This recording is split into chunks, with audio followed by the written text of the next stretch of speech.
the technology webinar.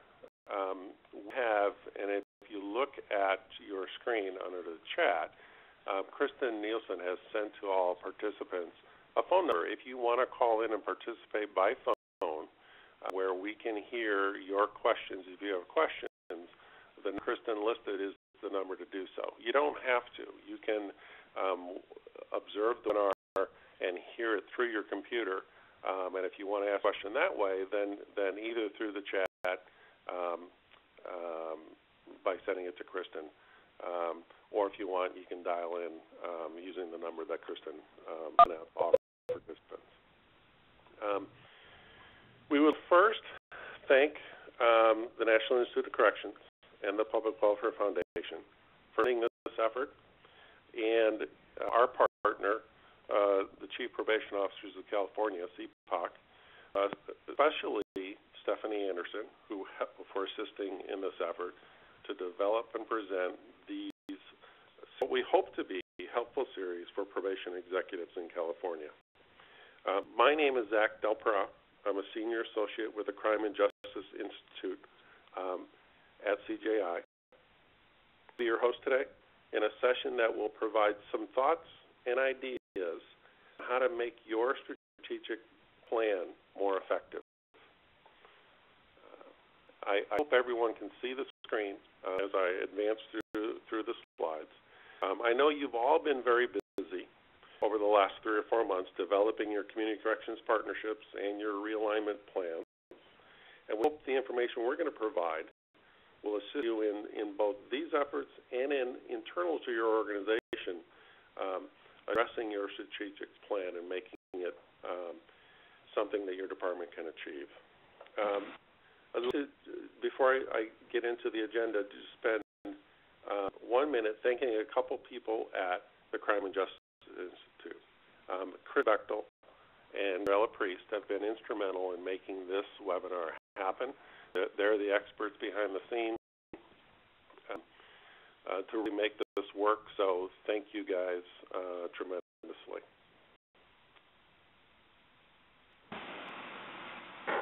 Okay. As I said, this is the first of 4 sessions that we are developing.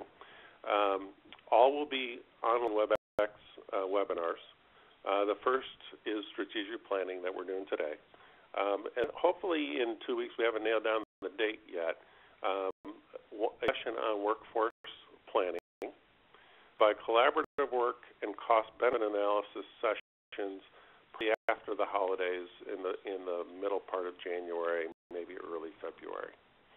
So 4 sessions in all. The agenda for today is I'm going to very briefly go through just a review of strategic planning, so we're all starting on the same page with what do we mean by a strategic plan, and then spend the time on your role as chief or top executive. You can do as the chief or director in making the plan more effective. Some hands-on things that you can do as the chief or director. And a little bit of time on actual time and how can you find the time to do this kind of work. And I know as a chief or deputy chief or an executive in the agency, your time is precious. And before I joined the Crime and Justice Institute, I retired from Maricopa County Adult Probation after 30 years, the last 13 of which were as a deputy chief. And as a deputy chief in a large correctional agency like Maricopa is, my was hard to get a grasp on. And finding the time to do some reflective, purposeful work like strategic planning was difficult, and we'll talk a little bit about that as well. But this session, after I take 20, 25 minutes, will be 2 speakers, 2 very informative, progressive executives in our field. Dot Faust is the chief at the 2nd Judicial District in Iowa. She will be giving us some hands-on experience in this area, as well as Billy Grove, who's the chief officer in Yavapai County, Arizona.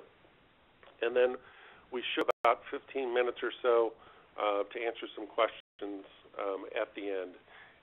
But if anybody has any questions as we're going, as I said earlier, either send us the questions electronically, or there's a chance without getting into a complete formal discussion because we have material to cover. Let us know. Interrupt and give us your question. We have 6 attendees right now, and I'm hoping that because that number is small, we will also be able to get some interactive participation going.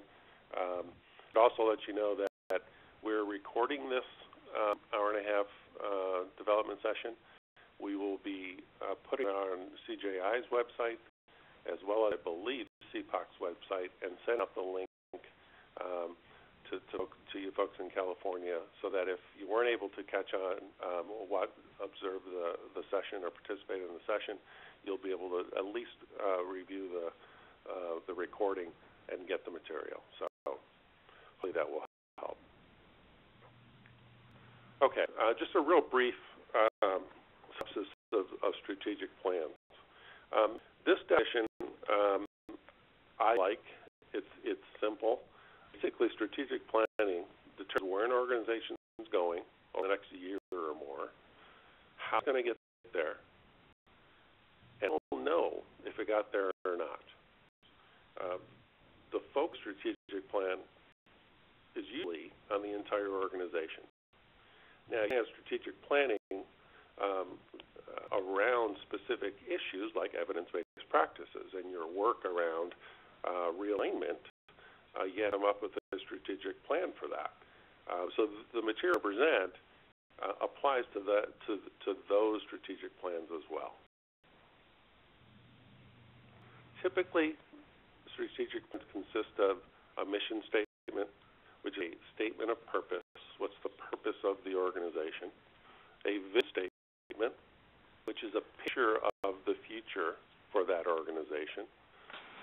Usually, strategic plans have some organizational values or those beliefs that employees of the organization hold to and try and live by, and then goals that are specific, measurable goals or objectives that come off of your mission, and that's what you're trying to attain during that period of that strategic plan apply, whether it's a year or 3 years or 5 years or whatever. Typically, before you go into a strategic planning session, there is session considerations, and typically that's some kind of environmental scan, whether it's a SWOT analysis, which stands for strength, weakness, opportunities, and threats, or some issue statements or trends that the organization has faced or will be facing, or some formal organizational assessment. There's some instruments out there that do that, like the Likert Organizational Climate Survey. Texas Christian University has several instruments that measure organizational readiness for change, but there's usually some kind of information gathering or assessments done before you go into a strategic planning session. I like to recommend some in-session considerations, like when you're developing your plan and your goals and objectives. What's the learning and growth that the organization will have to attain in order to achieve those goals or objectives? From a business process perspective, or the business processes will have to be developed or refined in order to do that. From a customer service perspective, who's the customer? And what would the customer think about those goals and objectives that the agency is identifying? In Maricopa, when we did strategic planning sessions, we invited others outside of the organization, whether that be criminal justice partners police, advisory board members, or community members to participate in the planning process in order to get their perspective as well. And finally, financial perspectives. As you're developing the goals and objectives, you've got to consider what are the finances that are going to be demanded if we are to achieve these goals or objectives. So it helps to consider those areas while you're actually in the session to come up with an effective strategic plan. The chief or the director is in our field, correctional agencies, must lead, support, follow, and live the results of the strategic planning implementation process. The planning process will fail. I believe it's as simple as that. The singular organizational position most responsible to carry out the plan is the chief or director. If the organization fails in achieving that plan, the funders, the oversight, the county manager, whoever it is going to turn to the chief or the director and say, what happened? I think they're going to turn to mid-managers or deputy chiefs or line officers. They're going to look to you as to why did it fail. So I'm not saying the chief or the director should be responsible for the work in the strategic plan, but they should be responsible that the organization carries it out. I do that by providing full and active support for implementing that plan, by effective communication of the plan to all staff. If you want that plan to live in the organization, all staff have to know about it, and they have to understand it. And we'll talk a little bit more about that in a slide or two. Employee involvement in implementation is, I believe, is critical. The more you get employees involved in the implementation of that plan, I think the more effective it is. They're the folks who are actually going to be doing the work, and the more you can involve them, the more they will share with the managers and the other folks who are addressing the plan in how to make it work. So concrete things you can do as a chief or director to make this happen. First is establish a clear vision for the planning process. And once you have that vision, communicate it to all staff, whether it's emails, through meetings with staff, newsletters, however you can do in your organization. Explain the vision and what the plan will do for the organization. Connect the dots.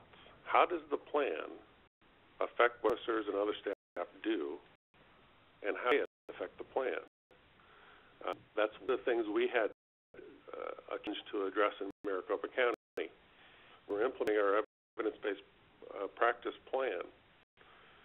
Initially, including some folks on the executive team, did not see the connection between evidence-based practices and what our strategic plan was and had been.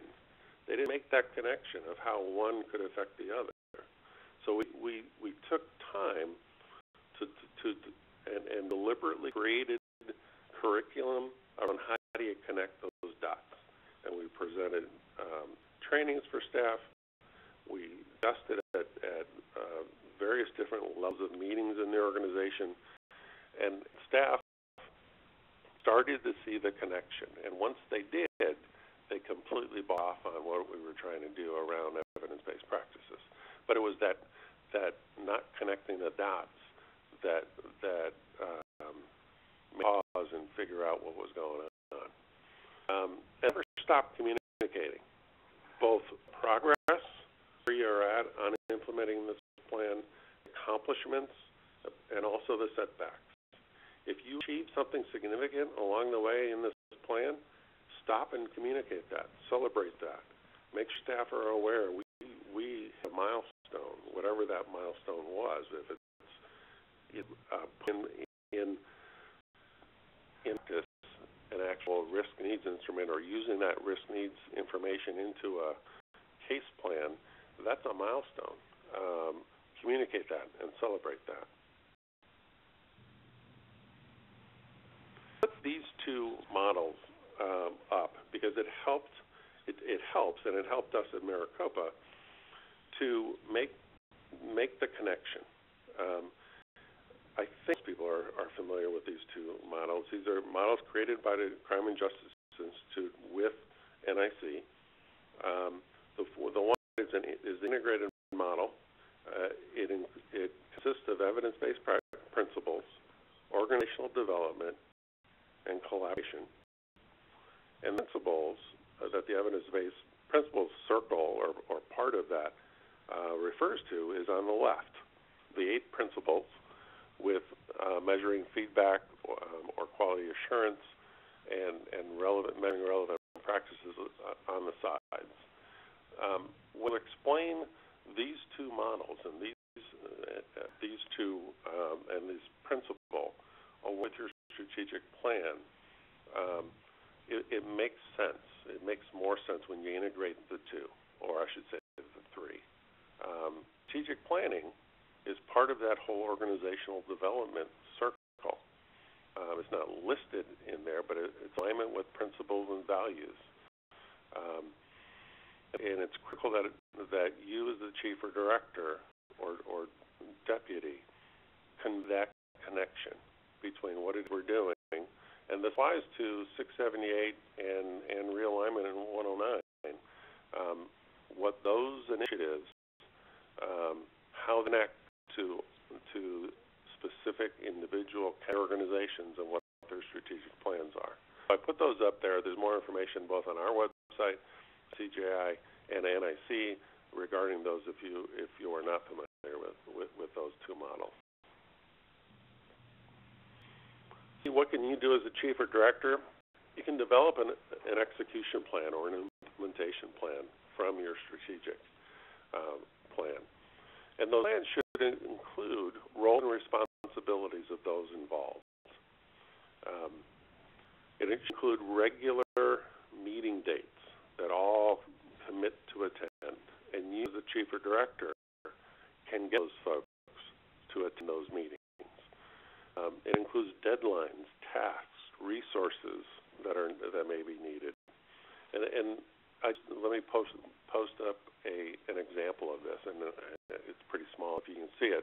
The content isn't as important as the headings of the actual document. Typically, these plans include a goal and objectives. Goal being the broader, objectives being the more specific goal or task that we're trying to accomplish. Some reflection of time, deadlines. We included a percentage column, how much of it was completed. And then another critical of any plan are who's responsible for them, who was the team, and if you can see that under that team responsible, it's led by the chief in Maricopa County. She was very hands-on with a lot of the elements of the plan. You'll see various different the benchmarks and the tasks or status. Benchmarks is really a category we wanted to include to get a sense of where are we in accomplishing this. What have we accomplished and what still do we need to accomplish? And the tasks and the status is more specifics. What are we working on? A status could be, an obstacle of lack of training curriculum or whatever could be, but that would be where you include that kind of material. So the point is, in implementing a strategic plan, each of the goals and objectives should be broken down further into some kind of format that includes these types of categories. It makes it easier to actually gauge how much resources, how much time, who's the responsible person to be involved in actually carrying out those tasks. What can you do?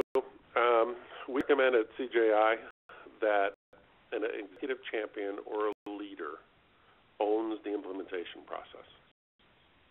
Now, owns, I don't mean they're the one actually doing all of the work to implement everything. But high level in the organization, they're responsible for coordinating that effort. They're responsible for ensuring the meetings are attended, tasks are carried out, progress is made. They brief the director on a regular basis. And then the other way, they're advisors to working subgroups, because those who are actually working on some of the items on your strategic plan will face some obstacles, and they need somebody to turn to for assistance in addressing those obstacles. That this executive champion or leader could be that person. So there are large organizations across the country that we're working with that are doing exactly this. And I point out one of my colleagues who's working in South Carolina. South Carolina Department of Corrections is appointing a full FTE as an evidence-based practice coordinator for the whole state. The department that covers the whole state, that's what this person is going to be doing. Same with New York City. They've appointed an evidence-based coordinator, and they're responsible for not actually doing the work, but coordinating the work and making sure the work is being addressed. Lastly, hold yourself accountable for the plan. And by that I mean review progress on a regular basis, communicate milestones that mark significant progress, as we talked about earlier, and feedback from the actual people who are involved. And I rely on your coordinator to tell you what people are thinking. But if you can find the time, which we'll talk about in a minute, actually get out and talk to the people yourself who are involved in actually carrying out various different aspects of your plan. Ask them what they think. What's the progress? What's holding you up? Those kinds of the kind of information and communication with staff will go a long way, both in you learning what are the obstacles, but also when you're meeting with your coordinators and your team to address it, have more information because you heard it straight from staff. The last thing I want to talk about is time. I was there. I can tell you, my time was not used the way I wanted it to be used. I would come in the office and have what my schedule looked like, but at the end of the day, was I able to accomplish what I wanted to at the beginning of the day? Typically not, because I was pulled left and right by various different people, including the chief and judges and so on. If you executives, you will see that they rush from meeting to meeting, checking their email constantly. They extinguish fire after fire, and countless phone calls.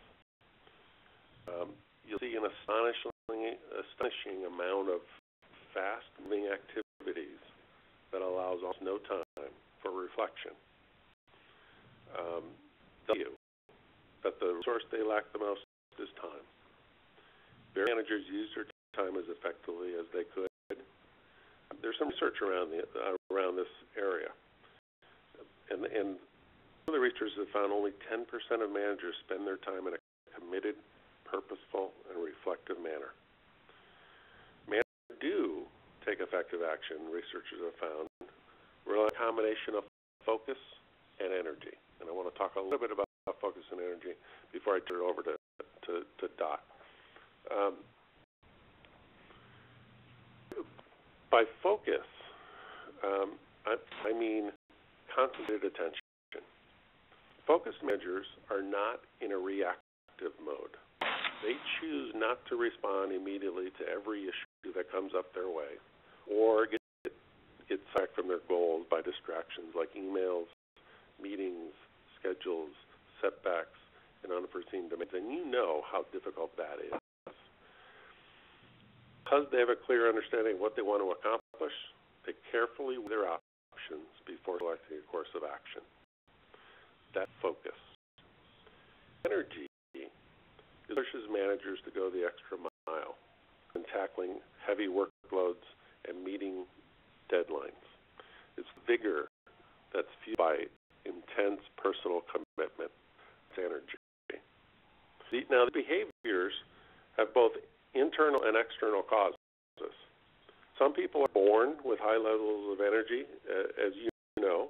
Others are natural cynics. They brood cynicism, and therefore their levels of commitment to their workers are low. It's not to overlook the organizational context of these behaviors. As you know, you can walk, and you have walked into departments where, put fires is just the culture, and you've been to those departments where you can feel the cynicism. So it's part of the culture. So organizations can have some impact on both focus and energy.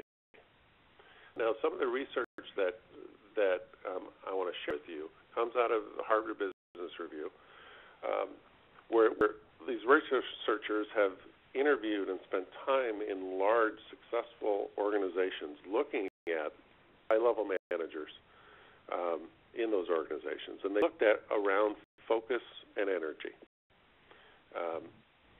And what they found are some they've categorized these.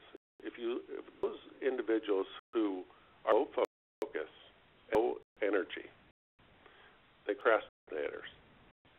And let me advance this a little bit. 50% of the managers they found are these low energy, low focus procrastinators. And though they perform routine tasks, attend meetings, writing memos, making phone calls, and so on, they fail to take initiative to a rare level of performance or engage in any kind of strategy sessions. That's the procrastinators. Folks who high focus, low energy, they call these folks disengaged, and that's 20% of managers they interviewed. They high focus, low energy levels. Managers are simply exhausted and lack the inner resource to re-energize themselves. Engaged managers have strong reservations about the jobs they're asked to do, and as a result, they approach them half-heartedly. They don't commit everything to them. That's the disengaged. Opposite, high energy, low focus are the distracted. And they account for the largest portion, 40% of the work group of managers studied fall in the category. Well-intentioned, high energetic, but unfocused people who confuse frenetic motion with constructive action. When they're under pressure, district managers feel a desperate need to do something. They want to do anything. and we've all seen these. They don't want to think about it. They don't want to take time to reflect. They just want to do something. Let's do something and think about it later. And that's what makes them dangerous. Because they want to do what they want to do is the wrong thing to do for that time. Because they don't stop to reflect. Distracted managers tend to have trouble developing strategies. That's 40% of our managers. The last is high focus, high energy. And these are the purposeful, they call them. And this is 10%. 10% of the managers in these high-functioning organizations were purposeful. It's the smallest proportion by far. Not do these managers put in more effort than their counterparts. They are high energy, but they also achieve long-term goals more often because they're focused. Purple managers tend to be more self-aware than most people. They're clear about their intentions, in combination with their strong willpower. seems to help them make sound decisions about how to spend their time. They pick their goals and they pick their battles with far more care than the other managers do. One reason purposeful managers are so effective is that they're good at managing their energy. They're aware of the value of their time. Manage it carefully. Refuse to respond to emails, phone calls, or visitors during certain times of the day. Others build what they call think time into their schedules, and some of us do that. I know some of the chiefs in California they schedule time to, I don't know if they call it think time, but they schedule their time to not take phone calls, not take visitors. They don't do their email, but they focus on other things that they have set aside to do, and that's purposefulness. Managers also are skilled at finding ways to reduce stress and to refuel their energy. The difference, though, the researchers found in purpose managers versus the others are these managers feel constrained by outside forces, whether it's their boss, whether it's their peers, whether it's their job description, or even their salaries. They take all those things into account, deciding what's feasible and is it. Work from the outside in. Purposeful managers do the opposite. They first decide what they must achieve, and then manage the external environment, tapping resources if they need to, building their own skills if they need to, broadening their influence if they have to, whatever they have to do with that outside environment in order to achieve what it is they want to achieve. That refusal to let other people or organizational constraints set the agenda is probably the most important distinction between the two groups. And I think that implementing strategic plans and getting the chief director involved in the implementation of the strategic planning and ensuring that that's carried out fits under this purposefulness category. So with that, let me now turn it over to two in our field that have done this well, in my opinion. And let me give you a little bit of background about Dot Faust and Billy Groh.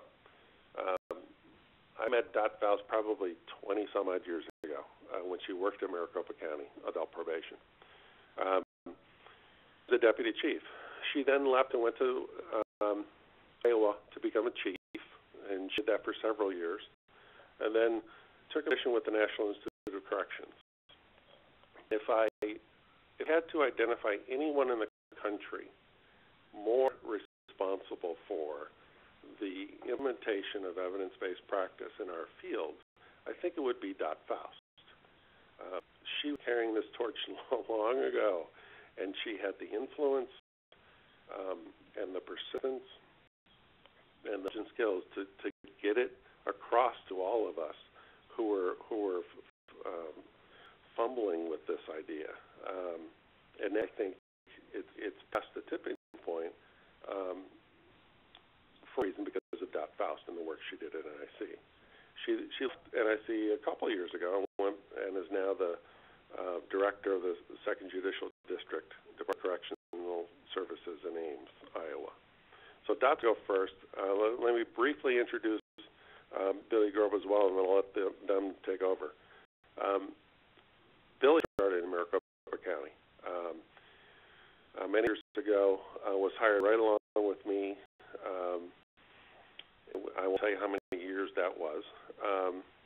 But she's been the chief probation officer in Yavapai County for at least 5 years, if not longer. Used a lot by National Institute of Corrections as a consultant, pointing out. I know she's been in California working with folks over there. As this is how you do it. Her department is very progressive very disciplined, and has a good understanding of strategic planning and how to do it right. So let me turn it over to Doc first, and then Billy. And I'll just can you hear me all right? Can you hear me right, Jack? I can hear you, Doc. Oh, okay. I was just going to preface this and say, after being in NIC, I can tell you that out here in the field, have practiced what I preached all those years is harder. I talking about it. So, I think here in the 2nd District, whoops, what happened there? We wanted to align the whole agency toward evidence-based practices, and the only way I knew how to even begin to approach that was through strategic planning. To me, that's the only way to get your arms around all this work that needs to be done. So I talked to staff about the fact that you can't just throw EBP out there. You have to deliberately plan how are you going to implement it, and that through the strategic plan you can actually define the work you're talking about. I like the fact that it breaks it into doable chunks so that it's not so daunting. Get all your steps in priority, you get them in sequence. There is a sequence to these steps, and then you, of course, measure, see how you're doing. Here in the 2nd District might be, where am I here? I'm having trouble with this. I could move it for you if you want me to. Oh, you want me? Okay. I think what we're doing may be a little different than other places I've worked is that we're really delivering the whole plan through teams. We're a small district, but we across 22 counties in north central Iowa, so there's about an hour and a half or 2 hour drive between offices, so we're spread all over the place. And in spite of this, we've been able to form about 5 basic committees, we call them, that are actually working the plan as we go through, and we'll talk about that. I think it's really important for a lot of the reasons that Zach already talked about, the fact that it gets line staff involved, they can support each other, and I really like the fact that they hold each other accountable. Sometimes when teams are behind on their deadlines, it isn't the leadership group that has to say anything because their own peers will point that out. Here's a slide just on staff involvement through teams. I also think I like that last bullet on here. This is a good opportunity for them to audition for leadership roles. And if someone wants to chair or co-chair a committee or even a subcommittee that's working on a project, it gives them an opportunity to see if they can actually deliver a product for you on time and measure it. And it's a really good way to get attention and to see if they really want to be in a management role or not. This is what our little department, this is what team organization looks like. That big umbrella represents our leadership team. That's all the supervisors and the residential managers, we call them, sit on our leadership team. They're in an oversight role. There you see our 5 main committees, and we're not going to form any more committees. Our department's too small. So we're just, we've got these 5 up and running, and they're all working off matrix plans and starting to produce. Those teams start out with a charter, and these were developed by the leadership team. It was the same format each time, so every committee has a chair, or one of them have, or 2 of them are working with co-chairs. Those are named on their charter along with their membership. And this isn't just job class. This is each person's name, the member of that committee, where they work, what their job is, what all their contact information. That's all on the website with the committee. Charters talk about logistics, how often they're going to meet, how they're going to meet. The hardest part is the charge itself. That's the primary function of the committee, and we really discuss this, and the leadership team would 1 or 2 drafts of this and then finally settle on this with the committee chairs. It really pins down the expectations of that committee. So they exactly what their job is. They don't go beyond it. They stay more focused. And then we chose just to do 12-month goals, so it was too hard for us to see out further than that yet. So we're just, every committee is working off a 1-year plan right now. I think you saw a matrix plan. We actually borrowed some of Maricopa's materials on how you do a matrix strategic plan. I think do I have a picture of ours here? Yeah, there's the plan that we're working off. This is one of our committees. This is our Continuous Quality Improvement Committee. This is the group that's in charge of quality assurance for all the work we do. And so this is an example. This is up to 2 off their matrix plan. This same template, just like this, is on everybody's laptop. So when you go to a committee meeting with us, the person who's in charge of keeping track of this, we throw it up on the wall off the laptop, and as the committee's working that day, we actually take notes on this. We add new steps. We close down steps that are completed, so that when people walk out of that committee meeting that day, they all walk home with a up-to-date matrix plan that also goes on our website. So it just made it really easy, and getting so that the committees are really used to this, and it's funny to go to committee meetings now because they just click into this pretty now. It's easier than keeping long narrative minutes on things, I think. Let's just page 2 of that. Accountability for a strategic plan. We were struggling with this for a while, and we were trying to figure out a way to make sure that all the committees were staying involved and staying on time and producing what they needed to keep our overall plan moving forward.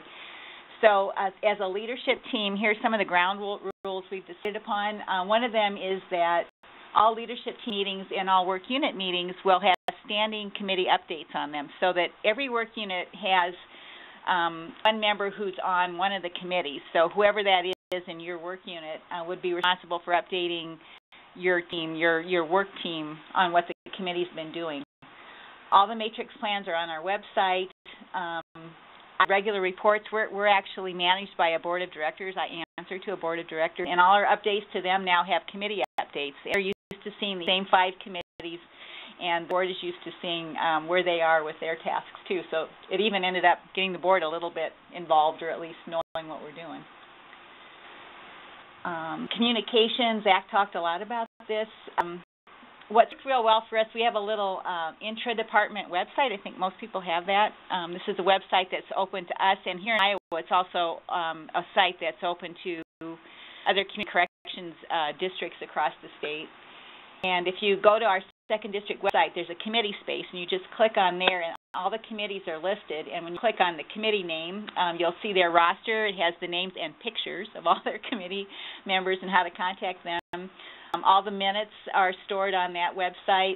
There's a calendar there, and if you click on the calendar, you'll see when their next meetings are right on the calendar, and there's updated matrix charts like you just saw. So all that is housed and kept right on our website, and I get in there quite often just to see what the committees are doing and making sure I'm up to date. I told you that these are standing parts of agendas. Now that we've been working this plan for about a little over a year, we're starting to really make some good accomplishments. We validated our risk tool by this. We have actually restructured some of the units in the department on the basis of the committee work. A lot of extra training that we didn't used to do, those kinds of things. So there are more and more things to recognize committees for. Actually, tomorrow is our first staff recognition day since I'm here, and a whole set of the agenda is to recognize people who are serving as committee members and the chairs. Our newsletter has committee updates on it. I do, as I said before, monthly board reports that can have the committee updates. And I started doing a lot of different thank you notes. And these are just emails, but we're actually putting some formal thank you letters for major accomplishments into people's personnel files if they really did a job on leading a project from start to finish. I think that's important. Okay, so here's the truth, though. This sounds real good, but there are some challenges to having a strategic plan. For us, we're still struggling with our leadership team. You remember that chart that had the umbrella that showed their oversight role. It is taking a while for them to really understand what oversight really means.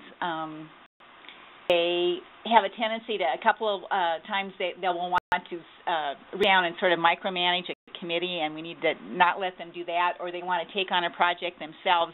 It's just taking a lot of time for them to understand what leading the effort means and what being an oversight person means. It means reviewing that matrix with the team members, making sure they're on time. A lot of leadership is just asking good questions. I think that's really a lot of what a leader's job is to ask the right questions more than making decisions. A lot of the work groups and committees, we actually had to take some time out and actually get some training on teaming. And what it means to facilitate a team, what it means to be a good team member. And then, of course, the committee chairs themselves, and we need to work on this some more yet.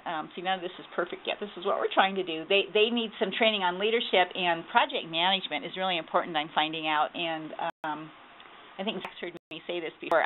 If I had to do it again, we would have probably started by bringing in some real formal project management training for the people that are going to chair these committees, and we still may need to do that.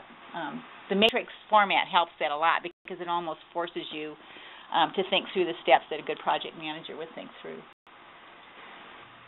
What's hard about strategic planning for me, this came up today, in fact, staying on top of all the work. Sometimes I still feel like I'm out of the loop. A couple times this last week I've heard about things that are getting close to final stage, and I had no knowledge that we were getting that close yet, and actually had to put the brakes on a couple things to check out some insurance issues and things like that. So just staying on top of all the work is a challenge for me, I guess.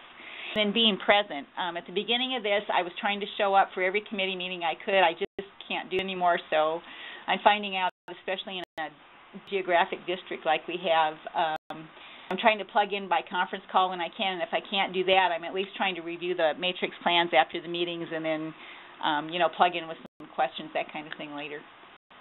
I also found out that when you ask these committees to make recommendations, don't ask for something if you don't intend to use it. So when the recommendations are coming in now, the leadership team, we're taking those seriously, and we're actually trying to have a can-do attitude to this and helping people implement their recommendations whenever possible.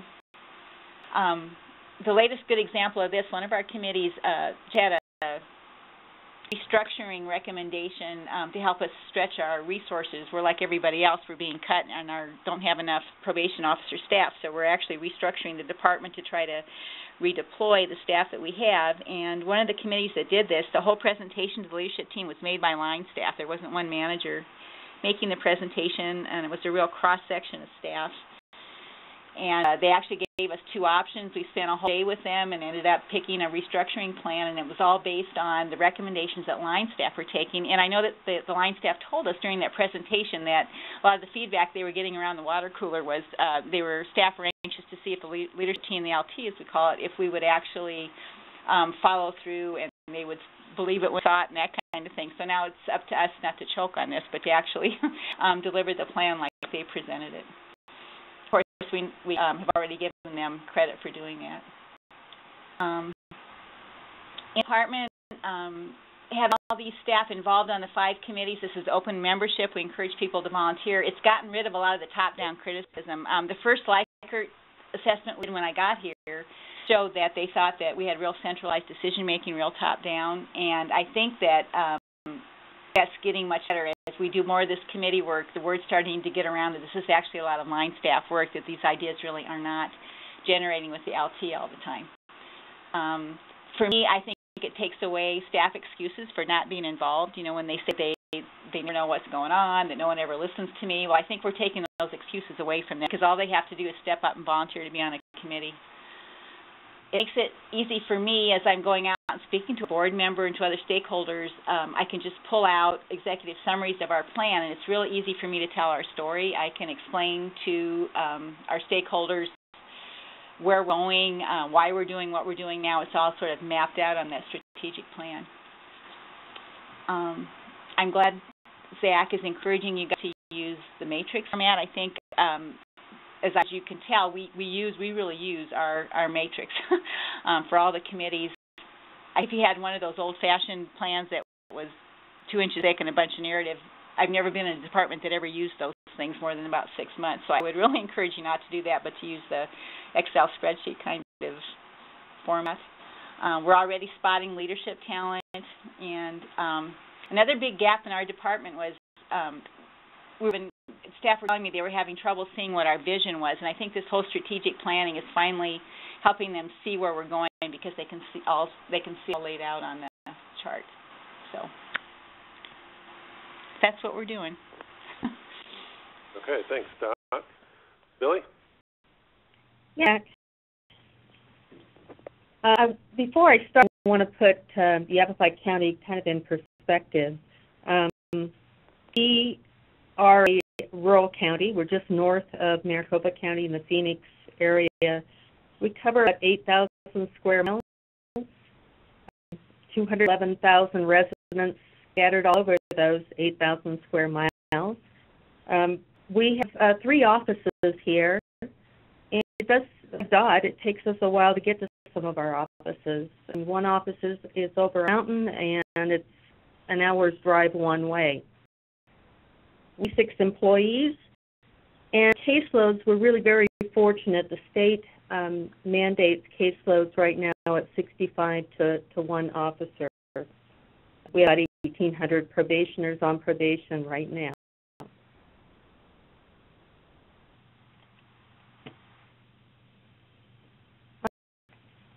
Just about, well, everything that Dot and Zach had to mention, and I'm going to do a little more storytelling. I've been up here for 5 years, but I've been up here for 7.5 years, how time flies. When I first came up here, the culture really was top-down. So when I wanted to do strategic planning some 7.5 years ago and sent out an invitation for people to participate in that, I was met with a lot of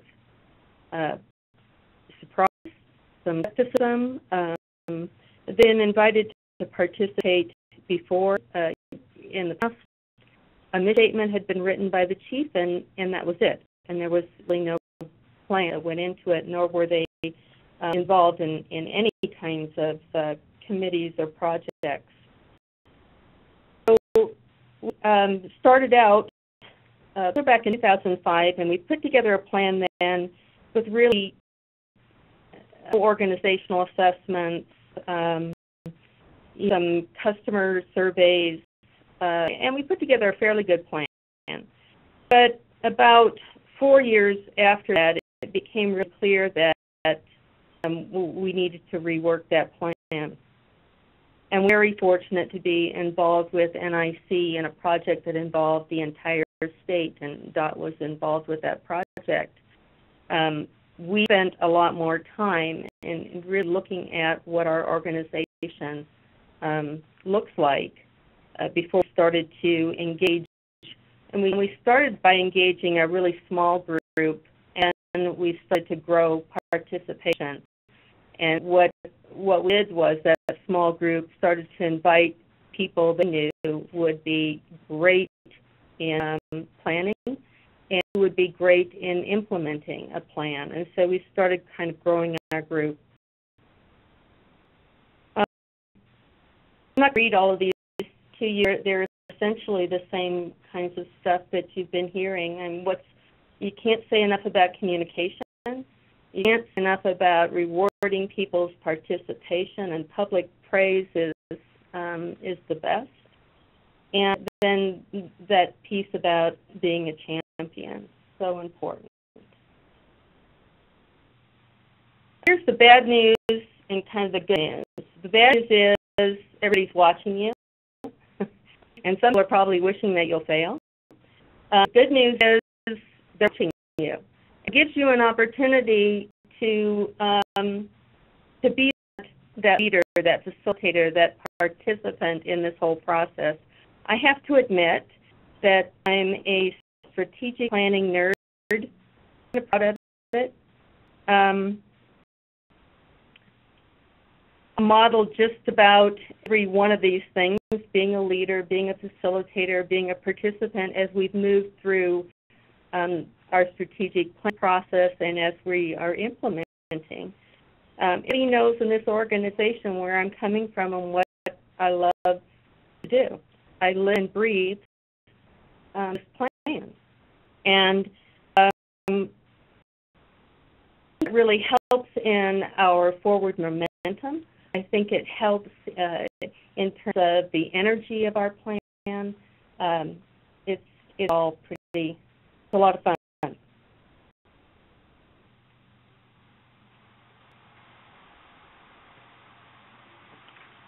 All right, so sometimes we're moving in the same direction, and sometimes we're not. We much like Dot, have teams. Although we call ours work groups. Under those work groups, we have subcommittees. And we meet on a quarterly basis as a steering committee, and that steering committee answers to the management team. So that's kind of our governance. I think we're moving all in the same direction, and we get to a steering committee, and each one of the committees will submit a report. And that's when we start to really take a look at it, and we realize that we've kind of got to take a step back and start to talk about big picture. And sometimes we lose sight of the big picture. They get so involved in their smaller group activities, they forget about your plan. As we develop this governing principles, we have the management team as kind of our oversight. We have our steering committee and goal groups and subcommittees, and reporting mechanisms within that. Every meeting has an agenda. There are minutes for those. They're posted on our shared drive. We don't have an intranet site that we can post those to yet, but it's coming soon. An important piece here, I think, is sometimes the teams will come up with, or the work groups will come up with some strategies, and struggle with it on occasion because it might not necessarily be the I might want to take. And there's just times when you live with that. You have to pick your battles carefully. And as you're going to probably confirm what some of the folks have to say about, well, no, they're asking us for input, but they really don't want it. So pick your battles carefully. Endpoint. Let's go back to that. Okay. One point, it got a little bit much for me to handle. I really was the primary champion. As I said, we're a small department, and so we don't have a lot of resources. We asked for some technical assistance from NIC to give some of our folks some project management training, and to get some advice on our plan. And one of the things that came back was that I was being a little bit too thin. And if we had the ability to do so, we should probably appoint a project manager. And as luck would have it, we had two deputy chiefs at the time. Really only needed one. We were downsizing. So he came back as our project manager, and it just couldn't have been more perfect. He's done a great job of keeping us on track. And this slide is not a joke. This is his way, our project manager's way of keeping track of what's going on. And he, with a matrix, he kind of likes this diagram. Sometimes I look at it and I wonder, are we ever going to be done? That's part of the "Are we there yet?" It's just where is there, and broken down our plan to manageable pieces. When they're done with those manageable pieces, most of them are looking for new things to tackle. So we've prioritized a large plan, and they can go back to that plan and decide what to tackle next. But I have to caution anybody who's from a small organization, can easily burn people out. We don't want to accomplish too fast. We want to be able to pace ourselves and have to burn some of these folks out.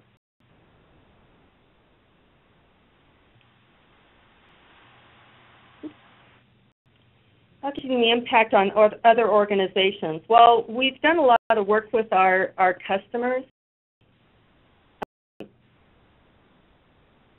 We've consulted with them. We do a lot of collaboration with them. We communicate constantly. In a small organization and a county where everybody knows everybody else, and education officers are married to police officers and, county attorneys and public defenders. It's an interesting process because some of the information and the work that we do gets misinterpreted along the way, and so we're constantly having to have build those relationships and point errors in communication and recommunicating. So I don't think you can communicate enough with your partners or your collaborators.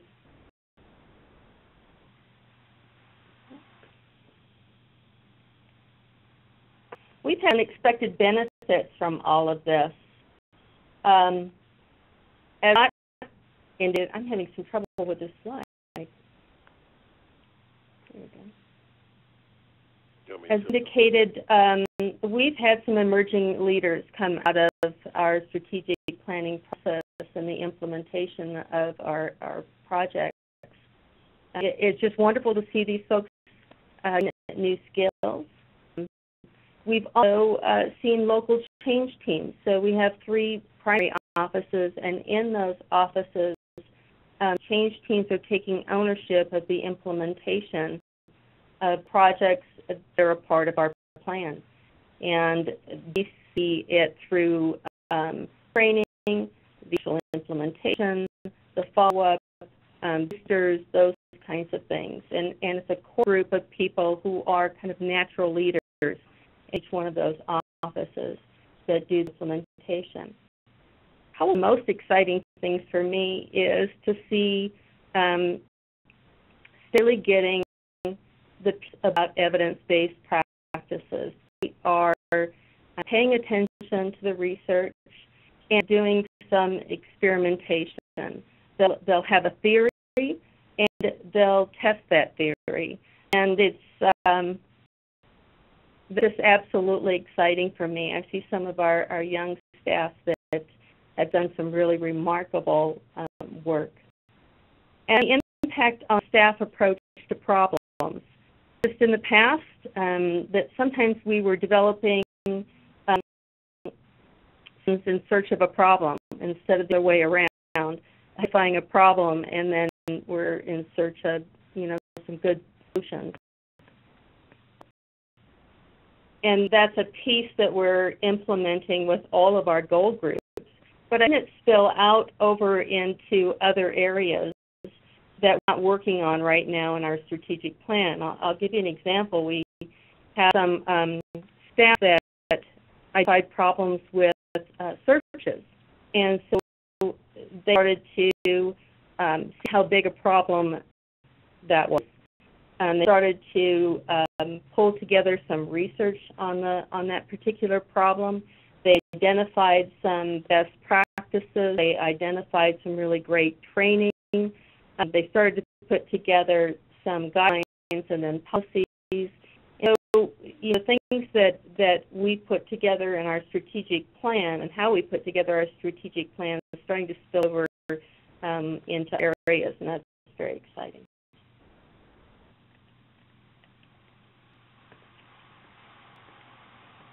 Okay, we have one question from the audience. As for any of the panelists, what's your experience of stepping back and doing some planning on a project that is already underway? The implementation's already underway of it, but there really wasn't any planning up front. How do you stop it and in some planning efforts?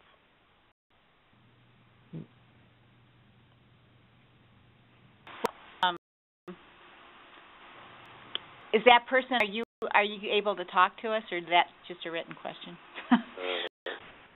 I'm not sure. I wondered is there already a chair or someone in charge of the implementation? I don't know. Megan asked the question, and I think that we hear frequently from counties that say it's hard to build the plane while they're flying, and they feel like if things are going, it's very hard to stop, but they know that it's going in the wrong direction. So I didn't know if you have any words of advice for how to be able to do plan and keep momentum going? I can start it, and then Billy and Zach, you can chime in. I know that here in this district, they were already trying to implement evidence-based practices. It's just that they had little things going on all over the place, little partial projects going on with no coordination. So we just first thing we did was organize that leadership team, and then they decided that there were some major domains to keep the thing going, and then from there we got the committees formed, and that's how we got a corral on it. But I don't know if that's oversimplifying. What do you think, Billy? Well, we've had some similar kinds of things. We thought in our steering committee about it's okay to do do-overs. And so we've kind of planted that seed. And it's been times when the steering committee has taken ownership to question whether there's, a program's being developed for, or are we headed in the right direction, and maybe we need to take a step back. So it's been that cross section of staff on that steering committee that's taken a more evaluative look at a project heading in the wrong direction. We did take some existing little projects and just fold them in under the major committee too, and that way, by folding them in there, they automatically had to become part of that structure and that kind of thing. But go ahead. I think this is an example where the chief or director or an executive in an agency can by going out and talking to staff about how's it going, can identify that this project, does it have a plan to it? What is it that they're trying to accomplish? And how are you going to know that you accomplished it? And by director asking those questions and getting feedback from staff about, well, how do you know when we're going to be done and if it's effective or not?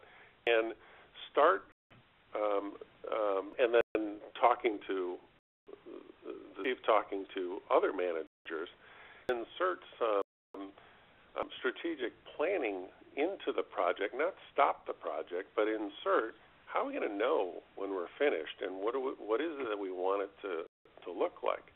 So the involvement of the chief or the leader by going out, getting feedback, getting updates on how we doing around whatever area is, I think will help in those kinds of projects that are already flying, and we gotta figure out how not to crash. A few of those, and I think asked for technical assistance.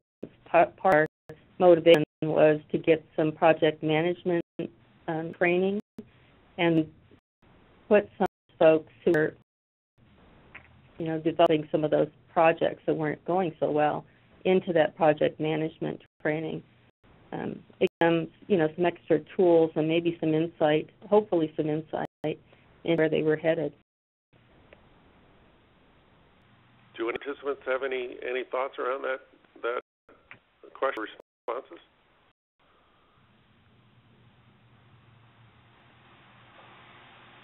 If not,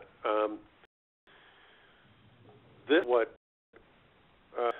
I was talking about around purposefulness, time you spend as chiefs and as leaders. If the researchers are correct that 10% of managers in your organizations are purposeful in their work, well, how do you get them to spend more time in those areas? I think you can. Some thoughts and some things that I jotted down are when you present your managers with meaningful challenges and real choices on how to meet those challenges, I think it gives them more of a sense of commitment, more of a sense of this is worth doing. And by seeing a goal for them and telling them how to do it, we're really not, they have a sense that they're in control. You've already set it for them. The more we can provide challenges to them and let them identify how to go about achieving that, I think the more commitment you'll see, the more purposefulness in their work. That's one way. A couple more. One, loosening up the formal procedures and getting rid of the getting busy work that managers are so involved in will help. You can also talk to your managers about do they schedule time for reflection, for contemplation about what it is they want to do and how they want to do it? Do they book out periods of their day or of their week when they don't answer the phone, when they don't immediately respond to emails, or they don't schedule appointments, visitors, and so on? Have that conversation with your executive managers or your mid-managers even. Will tell me it's okay to do that. It's okay in this organization to be purposeful, to be reflective, to contemplate what it is we're trying to do, and is there a better way to do it? By thinking that they know they can do those kinds of things, I think we're missing opportunities to have that development and that growth among our managers, and let them know that it's okay to be reflective. Some other thoughts around that area. That's a good point, Sally. I have a new chief deputy, and we on Monday is just to kind of go over, what the goals. And I did say to him, he looked like he was getting a little bit overwhelmed, that he could take a day and get away from the office, go to the library, go to wherever he needed to go to have that kind of time to reflect and to plan and to think. And he was surprised by that, because I think he expects to jump in and you go. Yep. And you do that. Right. Another question has come in. Do you have any tips for running the progress meetings? Keep them productive? How do you keep them meaningful? And I think how do you keep the momentum going? So tips on running, the progress meetings on implementing strategic plans. Any thoughts? The committee meetings themselves or the updates? Is that what we're... Well, either one. How do you keep those meetings progressing, productive, meaningful?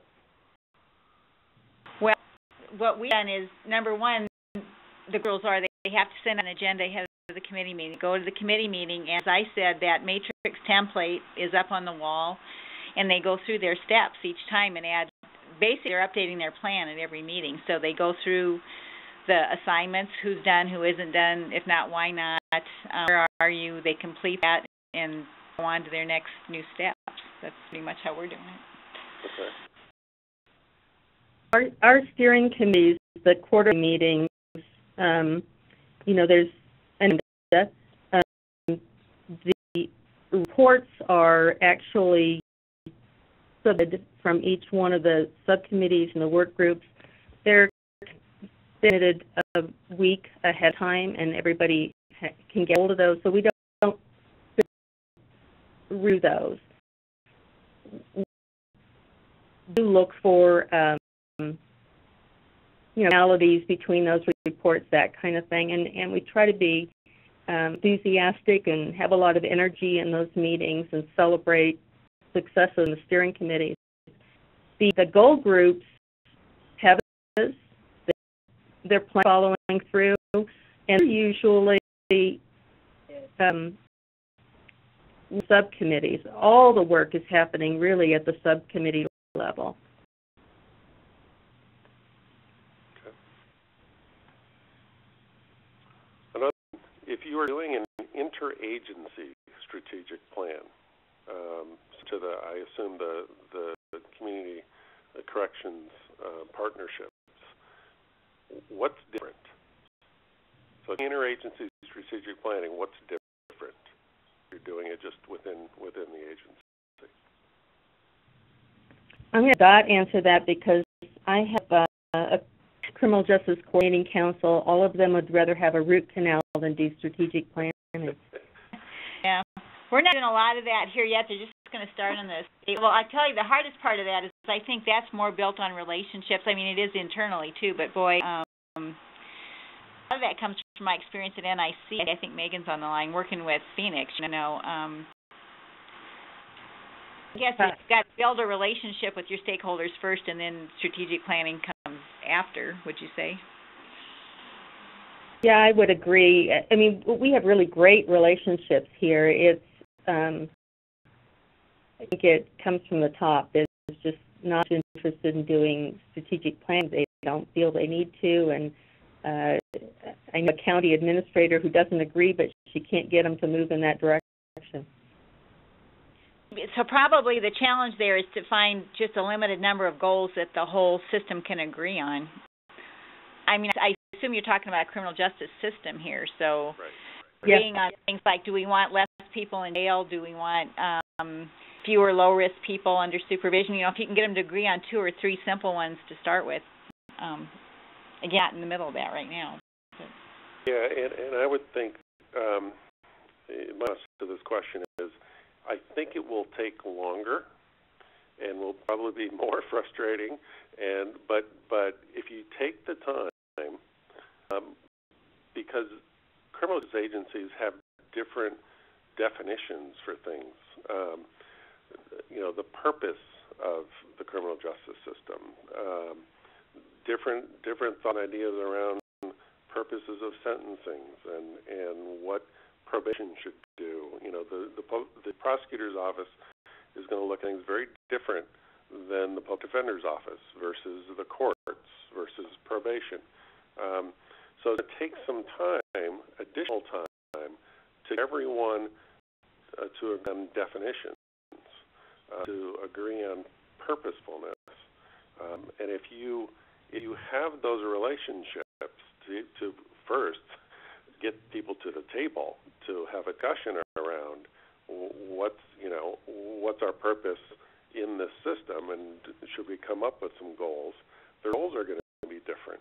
So, just out of my head, I think it's going to be longer process where you'll have to address some purposes, some definitions that different agencies will have different approaches to or definitions of. But it really is about those relationships. And come from an organization, a county, that had very dysfunctional relationships for a long time, and they're just now being established. It can be very difficult. We had to put some things on hold and let frontline staff and supervisors who work with folks in other agencies on a daily basis develop those relationships even more and work our way up until elected officials were no longer in position. So it's just going to be, I think, take longer and some common definitions, common purposes, common goals will have to be established first. We have one work group that's our collaboration work group, and started the process by doing kind of an assessment of the relationships that we have with a variety of organizations, and we used the 8 guiding principles to kind of identify where those organizations and agencies fit, and kind of gave them a number, let's say, so we could see how strong we thought that relationship was and what we needed to do. And it's, I think that we've been working on it, and we've got ways to go. I think one other good point you brought up was that years ago when I was in Phoenix, I know what made those collaborations work was there was a work group. You talked about this, Zach. There's the policy group that meet and talk with each other and sort of coordinate, but the real work was done by a work group, they called it, that reported to them, and that was every agency involved it was the second in command or next ones down. These were trusted staff who they actually knew more about how the cases flow through the system and that kind of thing, that actually did the proposals, did the assignments, and then would report back to the policy groups and then make it easy for them to make decisions. All they had to do was endorse the work that their own staff collaboratively had done. So that's a good point. Okay. Any questions?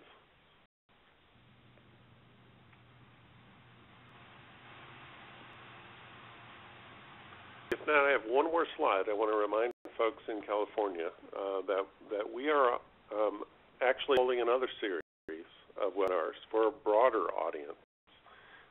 The one we've just been through is an executive development session, specifically for chiefs and deputy chiefs or directors or assistant directors. Systemic intervention series is open for probation folks beyond just executives in organizations in California.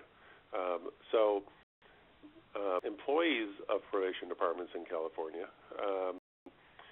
sent this out to the chiefs, and we're hopeful and we encourage chiefs to push out throughout their organization.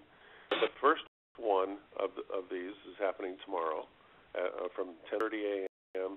to 12 noon Pacific time. And it's on conducting a data analysis of criminal justice practices.